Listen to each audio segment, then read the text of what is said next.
Hi everyone, my name is Lisa and I want to talk a little bit today about the Apache Spark 4.2 release.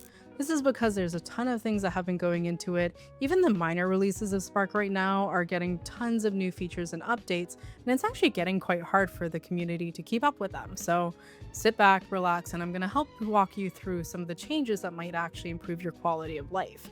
If you want to check out Spark 4.2, it's available out for download right now for free in the open source. So let's talk about metric views, which have been added into Spark 4.2. And this is really exciting because a lot of different teams will use Apache Spark and actually get different figures. So let's take an example, for instance.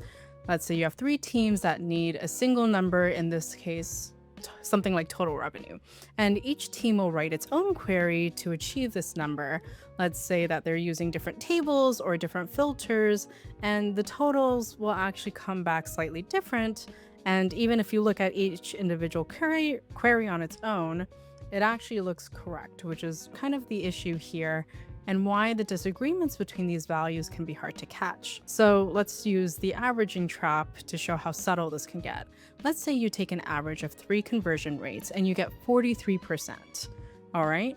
You sum the conversions and then the visits first and then divide, and then all of a sudden it's 36. The rates aren't additive, and a mistake like that can reach a dashboard without anybody noticing. The way a metric view can settle this is by defining the measure once. The dimensions and measures will live in a YAML specification, and Apache Spark will store it then in the catalog, which means that everything downstream will actually resolve against it. Whether it's a dashboard, a notebook, an agent, whatever it is, it's all going to return the same number because it's querying the same number as well. So you get to define it once and then you get to query it everywhere, which is really exciting. Let's talk about real-time mode in 4.2. Structured streaming in Apache Spark can run in milliseconds now. What makes that notable is the latency floor that microbatch always had. Each batch previously had to plan, schedule its tasks, and commit before the next one was able to start, and that overhead never really went away. Running it against a Kafka topic with end-to-end latency swings, you would end up going from a few hundred milliseconds to a couple of seconds, and P99 would spike on every single batch boundary. For something like inline fraud scoring or feature serving, that floor became a whole problem. Real-time mode replaces the batch loop with long-running tasks that processes each record as it arrives. The code doesn't change in this case, so it's really nice because you have the same data frame API, the same query, and the same checkpoint. The tail is what moves. P99 drops and holds the millisecond range in this case. In Apache Spark 4.2, this feature is extended into PySpark for stateless queries. So a query with no Python UDF in the hot path runs at millisecond latency from Python and not only the JVM. Given how much streaming is written in PySpark, that's the part that matters. So Spark SQL just got updated in 4.2 with vector search. And this is awesome because it takes an entire system out of the architecture that you used to have to run beside it. For example, if you were running retrieval, this used to mean having to run a vector database next to Spark with a job, copying the embeddings into it, and then keeping them current, and so you'd have to sync the two systems. In 4.2, the operators actually run in SQL natively, directly on the array columns where the embeddings already live.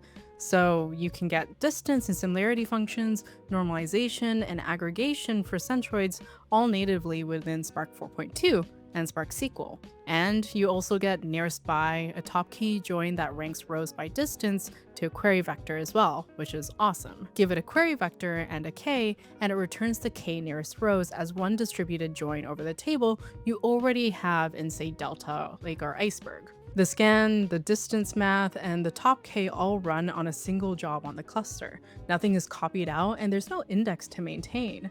Embedding, storage, and search all fold into the pipeline that you're already running.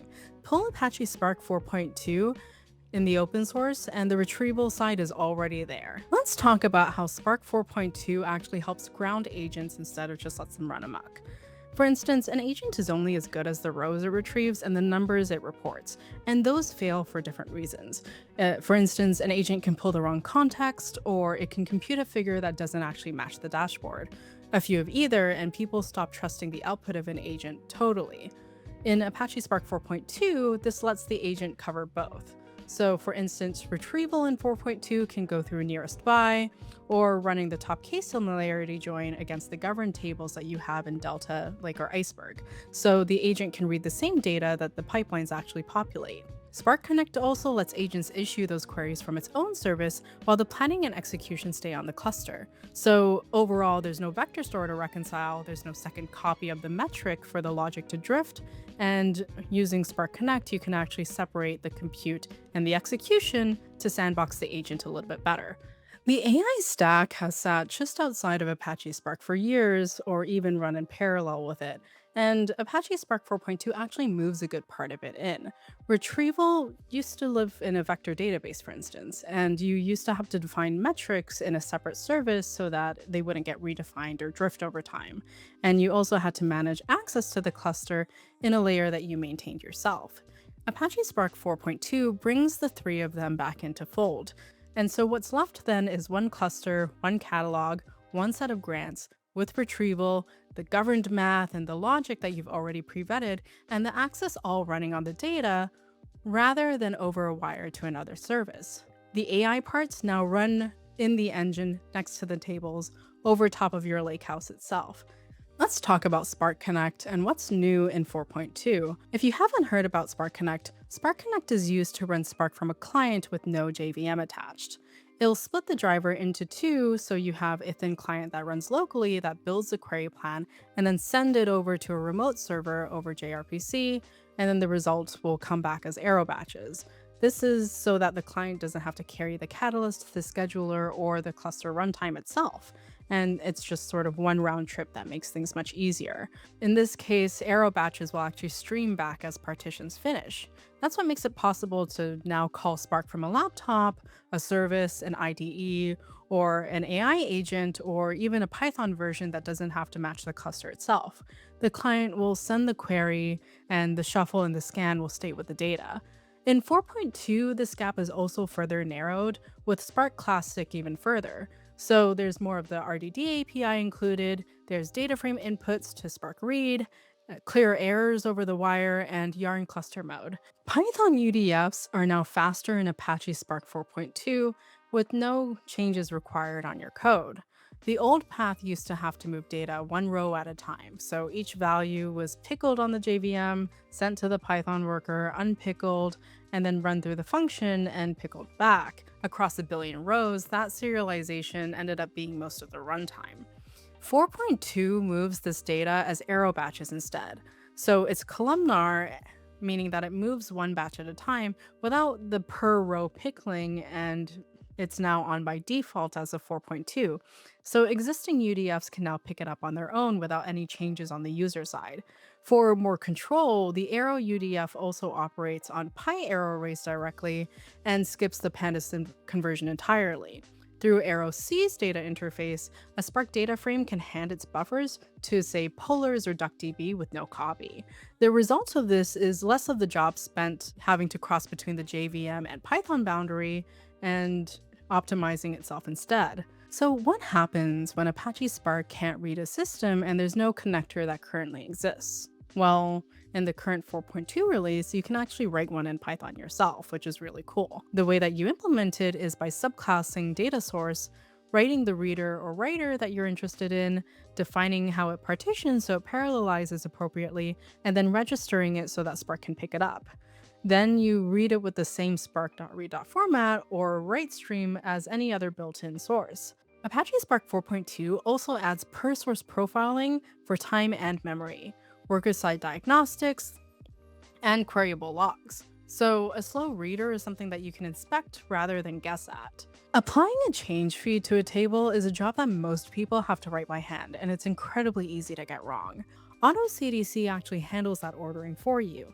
Introduced in Apache Spark 4.2, it supports SCD Type 1 in Spark declarative pipelines. You point it at the target and the source, name the key, and a sequence by column, in this case usually the commit timestamp or a log offset, and it'll apply the changes in order and drop the stale ones.